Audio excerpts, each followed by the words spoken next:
Hello everybody. So we will continue from here.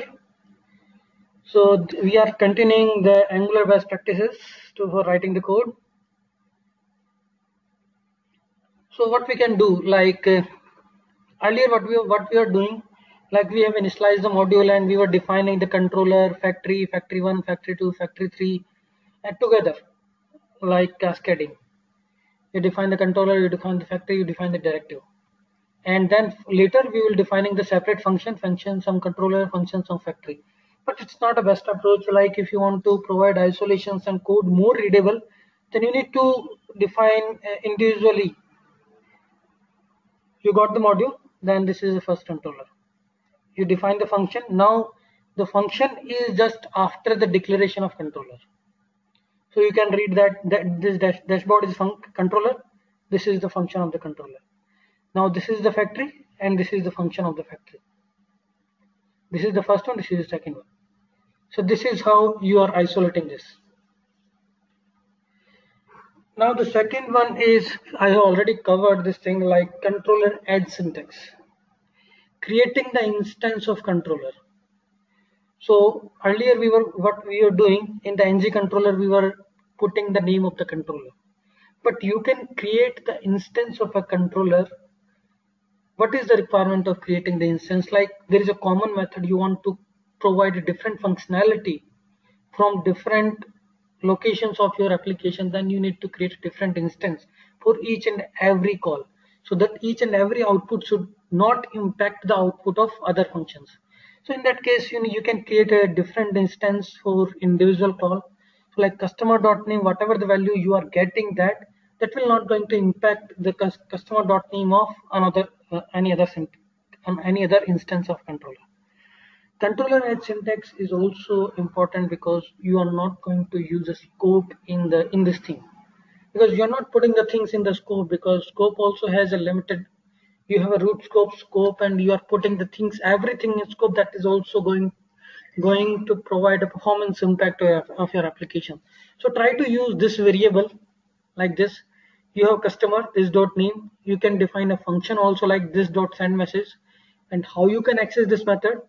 You have written controller as customer. So to get this variable or method, you need to write customer dot send message customer dot name. We just need to write with dot of instance dot variable name, instance dot method name. So in this way, you are just preventing the data from storing in the scope.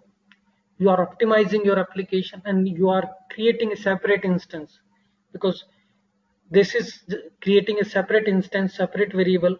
The value of this function and this variable will be separate for each and every instance. You can do it like this also. You can create one instance VM, then VM.name. VM is already has this variable, then VM.name, VM.send message. So how you will access this? In the controller like this, VM.title, VM.title, like this. So that is clear. So there are different approach in which you can use. Like in the controller, you have multiple functions. Then define this object which is initialized with this. Then VM.goToSession, VM.refresh, VM.search. So in this way, you can define a multiple variables or multiple methods using this variable. Because everything is here, you can just go to this style guide and you can start optimizing your code. This thing we have already seen. Like here, we are creating a controller first. Then we are injecting the individual thing like location, common, config, data, context. So if you are writing the code like this, always try to inject variables separately, because this is the best approach of writing the controller. Define the controller, then the function name. Speakers, it represent a function. You're not putting a function here. You are just defining that separately. You are separately injecting whatever that is required, and you are putting the same sequence here, because while doing minification of this JavaScript file, these things will replace by A, B, C, D, and we need the same sequence in the function also, A, B, C, D. So if you write location here, then it will be a compilation error of the AngularJS. This is the same thing, function declaration, hide implementation details and all. You can go through it. I will just highlight the main points. Like whenever you are accessing the service, or you are firing any backend call, then you can handle the exceptions in a try catch also.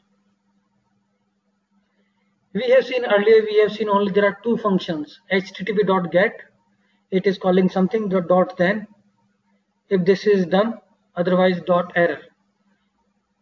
If this function, if this call is resolved or if this call is successful, then it will come to here. Otherwise there is a catch block, it will directly go to there because there is something happened. That's why it doesn't come to the success block. So this is the way to handle the error.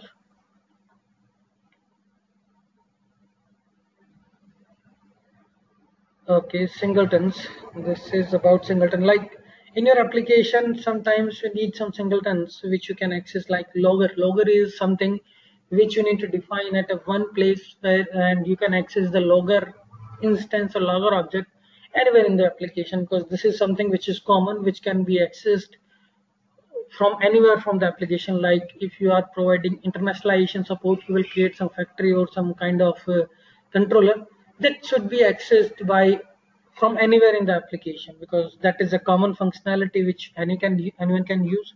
So this is like common service, logger service. So this logger service should be something which can be accessed by everyone in your application.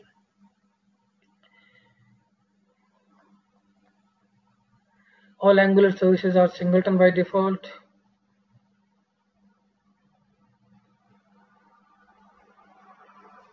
So like this is a logger factory. In this logger factory, we are just creating some different kind of loggers, error, info, success, warning, and accordingly we have defined some messages. So this is a common code. We have this implementation at some place and we can access it. So it works like a singleton. And this is something like if you want to declare, this is another way of declaring the things, nothing else. Like this is your service, you are injecting all these things. You can create an object of service like this. Here get average cost will be assigned with the function 1, function 2, function 3, and you are individually executing those functions and returning service only. So this is required where you have one common service, which service has a multiple methods, like simple service like maintaining the session, get session, logout session, check session, get invalidate session. In the session service there can be a different method. So how you can maintain, you will return from the service you will return this service object, and this service object already have all these methods. So after getting the service you can fire individual methods, service dot get Avengers could cast, get Avengers count, and all different methods. I was talking about route. If we have this here, like this is also one of the best practice. Like you can declare all the directives together, then individually you are defining those in the functions. Similarly, there is a controller.js. You can define all the controllers. If you have multiple controllers, then you can define it like this: get the module dot controller, controller 1 1, controller 2 2, controller 3.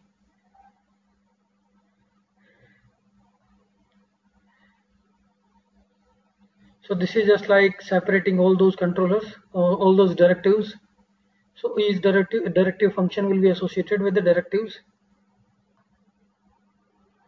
So there are a lot of best practices, you can go through it. This is going to help a lot.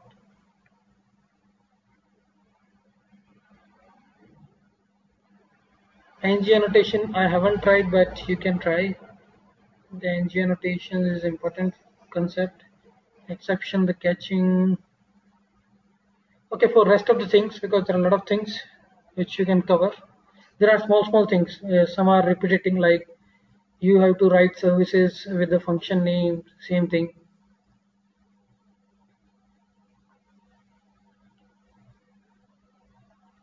Then application structure, folder structure, how you can maintain your application structure.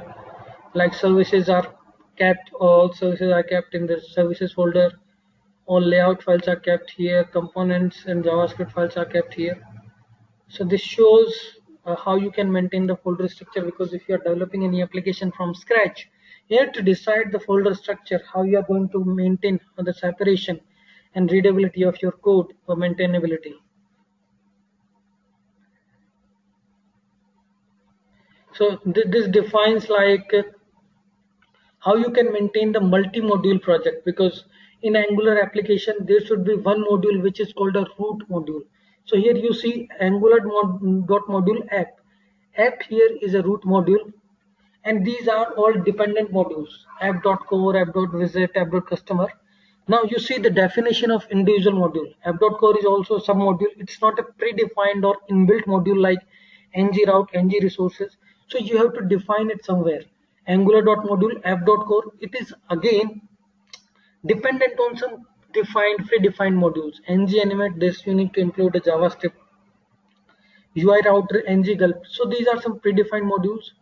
Like app.dashboard, this is a user module, so you need to define it somewhere in your application. So you need to initialize it. Initializing means define this module and show the dependency. If this is not dependent, this is not depending on any other module, then show this empty braces here. Angular.module, app.dashboard, empty braces. Similarly, you need to define each and every module. So what is this?